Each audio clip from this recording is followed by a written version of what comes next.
Hi, this is Alex. Nakikinig ka sa BPO Secret Flicks.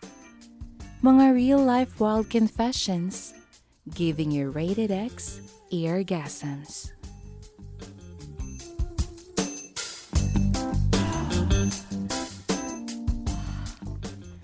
Paalala, ang susunod na kwento ay rated SPG. Kung hindi ka comfortable or fan ng sensitibong kwento, you can skip this video. Or i-check mo na lang ang iba nating stories. Kung carry mo naman, listen at your own risk. Hi! Miss Alex here. Bago natin simulan ang story na babasahin ko today, palambing naman ako ng support sa channel ko. Pakirate ang story na sinend sa atin ng sender today from 1 to 3. 3 being the highest and 1 being the lowest. And huwag kalimutang mag-comment ng iyong reaksyon and feedback na rin para sa aking narration para mas ma-improve ko ang aking channel. At para updated ka sa ating mga latest uploads, you can also follow me on Facebook. Kung nagustuhan mo namang tumambay sa aking channel, please don't forget to like, subscribe, and hit the notification bell at i-share ang video na ito.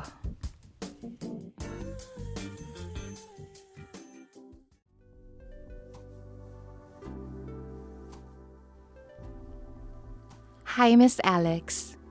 Ako nga pala si Jess. 22 years old. Taga Marikina. Nag-work ako sa isang kilalang call center sa Mason Trees. Maituturing na isa pala akong newbie sa industry na ito. Nagtapos ako ng BS Computer Science. Kaya lang napakahirap makahanap ng work na inline sa course ko. Kaya nagbaka sakali ako sa call center. At pinalad naman ako. Medyo nahihiya pa ako mag-share kaya lang naisip ko na lang din na ibahagi yung kwento ko. May babae kasi sa buhay ko na hirap akong kalimutan. Lalo na pag naaalala ko kung paano niya ako paligayahin sa kama. May girlfriend na ako ngayon. Pero nagigilty ako sa tuwing mukha ng babae yung nai-imagine ko kapag nagtatalik kami. Itago na lang po natin siya sa pangalang Trina. Nagsimula ang lahat 2 years ago. Dahil bago pa lang akong ahente, usually pinapares kami sa mga tenured agents. Ito yung mga ahente na matatagal na at batak na sa account. Doon ko nakilala si Trina. Maputi, abot balikat ang makintab at mahaba niyang buhok. Maamo ang mukha. Medyo malaman at kapansin-pansin ng malaki niyang hinaharap. Kahit medyo chubby siya, ang sexy niya noon sa suot niyang itim na halter top. Tapos high waist na palda na may mahabang slit. Kitang-kita pa nga yung makinis at maputi nitong legs. Kapansin-pansin naman kasi Miss Alex, kaya hindi ko naiwasan na makita iyon. Napakaganda din niyang ngumiti. Aminin ko nung una, nagka-crush nga ako sa kanya. Ipinakilala ako sa kanya ng aking supervisor. At magiliw naman niya akong pinatabi sa kanya. Nakaramdam ako bigla noon na parang nagalit sa Juan nung hinawakan niya ako sa balikat. At sinabing siya daw yung bahala sa akin. Ewan ko ba? Napakabango din ng vanilla scent na suot niya. Sa totoo lang, sinusubok yung pagkalalaki ko. Kinalma ko ang aking sarili at huminga ng malalim ng ilang beses. Tiningnan naman niya ako at sinabing huwag akong kabahan. Normal lang daw yun since unang araw ko yun sa production floor. Aalalayan niya daw ako. Nagamay ko kaagad yung work sa office dahil kay Trina. Nakasama pa nga ako sa top agents kaya tuwang-tuwa talaga ako dahil may dagdag din yun na incentives. Masayang-masaya naman si Trina para sa akin. March ng 2023, nag-team building kami sa Batangas. Pagkadating sa resort, nagsimula ng mag-inuman at kantahan ng mga teammates ko kasama si TL. Yung iba naman, naligo na para enjoyin yung dagat. Pahapon na noon nang inabutan ako ni Trina ng maiinom at inaya niya akong maglakad-lakad. Naglakad-lakad kami sa tabing dagat at palagay ko medyo lasing na rin siya noon kaya inalalayan ko siya. Medyo palubog na rin ang araw kaya inaya ko na siyang bumalik at baka hinahanap na nila kami. Pero nabigla ako nang bigla niya akong hinila at napaupo kami sa tabing dagat. Inaya niya akong magstay pa ng konti para pakinggan ng malalakas na hampas ng alon. Marami siyang kinuwento tungkol sa buhay niya at yung mga ayaw namin sa office. Kaya di rin namin napigilang magtawanan. Nabanggit nga din niya sa akin na isa siyang single mom at may 2 years old na anak na babae. Bigla naman niya ako tinanong kung pumapatol ako sa isang single mom. Kaya pabiro akong sumagot na kung singganda at sexy niya. Sabi ko bakit hindi. Tumawa lang siya. Nung medyo nagdidilem at lumamig na, inaya ko na siyang pumasok. Nauna akong tumayo at inalalayan ko siya. Bigla naman siyang natumba sa mga bisig ko sa sobrang hilo. Tapos tinignan niya ako ng malagkit.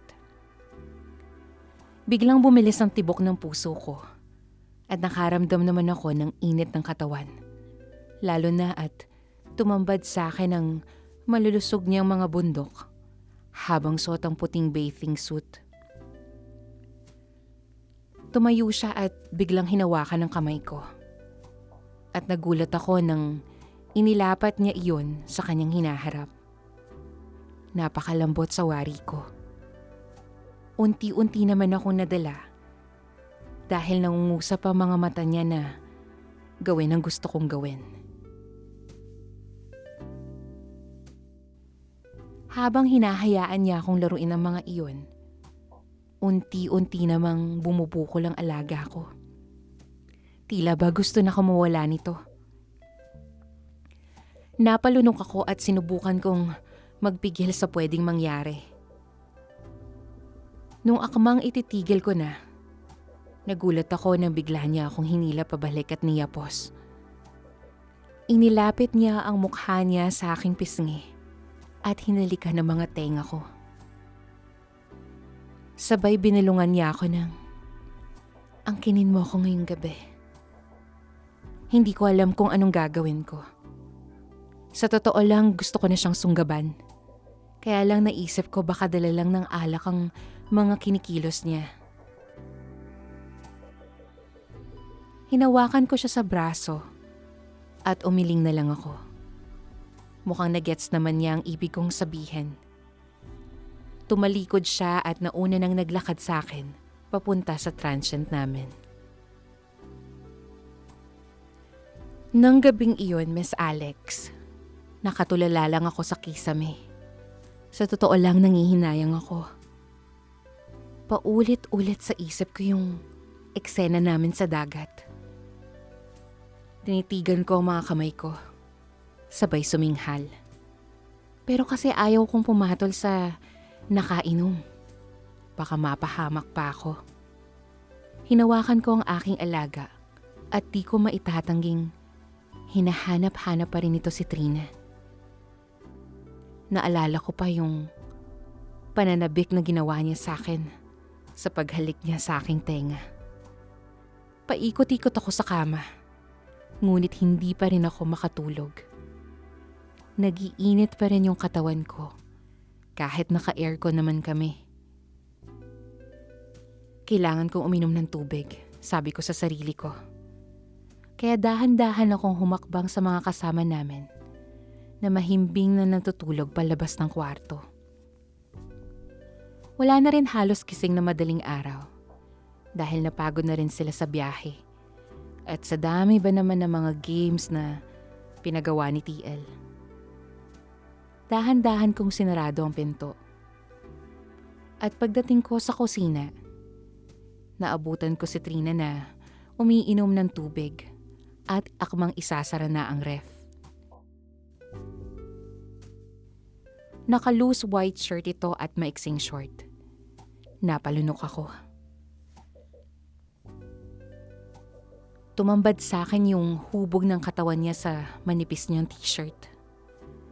Tinanong ko siya kung ba't gising pa siya at ang sabi niya na uhaw din siya. Tila nabasa din naman niya kung anong kailangan ko sa kusina. Inabutan niya ako ng isang basong tubig. Tinanong ko siya kung inaantok na siya at ang sabi niya hindi pa. Kaya inaya ko na lang siya sa rooftop ng transient house para magkape. Ewan ko ba ba't kape pa hinaisip ko, Miss Alex? Nagpapaantok nga kami, di ba? Habang nasa rooftop, hindi ko alam kung nagiinit ako dahil sa kape or dahil kasama ko siya. Tahimik naming pinapanood ang dagat mula sa malayo. Perfect din kasi ang liwanag ng buwan. Habang ninanamnam namin ang tunog ng mga alon at huni ng mga ibon. Tahimik naming pinagmamasdan ito at kanya-kanyang humihigop sa dala naming kape. Hindi ko na napigilan ang sarili ko.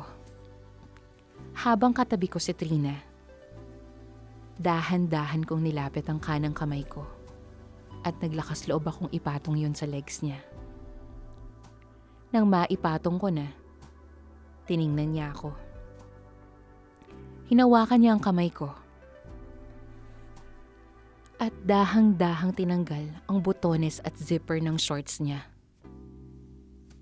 Ipinasok niya yun sa loob habang malagkit niya akong inaakit ng mga tingin.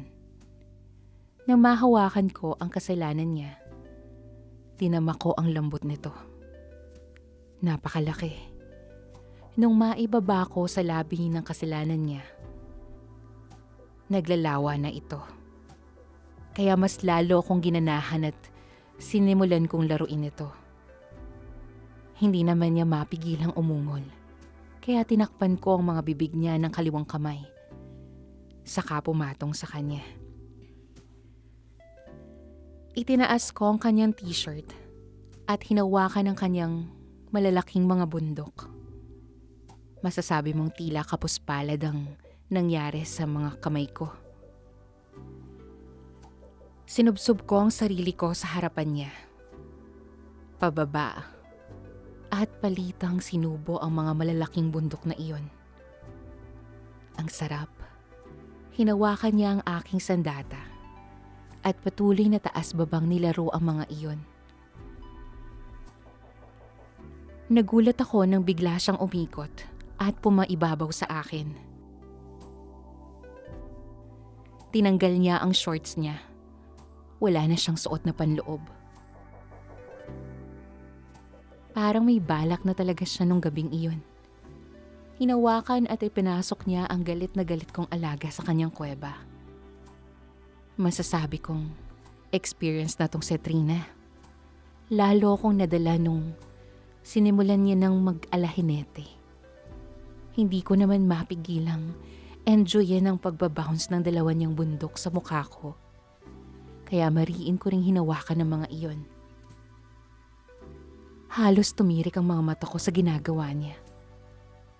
Umupo kami at siniil niya ako ng halik. Pinasok niya ang mga dila niya sa loob ng bibig ko at nilaban ko ang mga dila ko para mas matikman ko siya. Bigla naman siyang lumuhod sa harap ko at napaungol ako sa ginawa niya. Naisip ko na susulitin ko ang gabing ito. Ihiniga ko siya at dahan-dahan akong bumaba at kinain ang kanyang kasalanan Ibinuka ko ang mga labi nito. Dinilaan. Nang mahanap ko ito, ay patuloy kong hinimas ang kanyang hinaharap. Sinabunutan naman ako nito na tila ba nag-i-enjoy din talaga siya. Nang malapit na naming marating ang rurok ng kaligayahan, pinasok ko ulit ang aking alaga at inararo siya. Niyakap ko siya ng mahigpit at tuluyan na nga naming narating ang kaligayahan.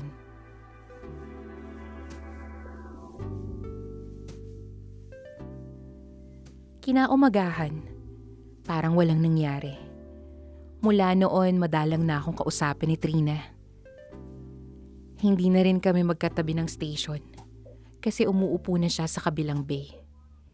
Iniiwasan niya na din ako. Gusto ko sana siyang tanungin kung ano ba sa kanya ang nangyari sa amin. Pero hindi rin kasi ako sure kung ready na ako sa seryosong relasyon noong mga panahong iyon. Hindi ko alam kung kaya ko rin akuin ng responsibilidad kung may karelasyon akong single mom. Kasi nasa edad ako noon na gusto ko lang muna mag-enjoy. Nag-resign si Trina a year after nung may nangyari sa amin. Magpo-focus na lang daw muna siya sa anak niya habang inaasikaso yung nasimulan niyang maliit na negosyo. Kung ngayon ako tatanungin, gusto ko sanang makita siya ulit. Nahihirapan na din kasi ako na kahit ilang girlfriend pa ang nagdaan sa akin, walang makakapantay sa single mom na nakilala ko. Masarap. Nakakabaliw.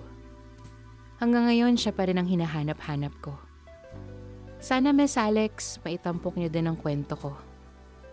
Hanggang dito na lang, Jess.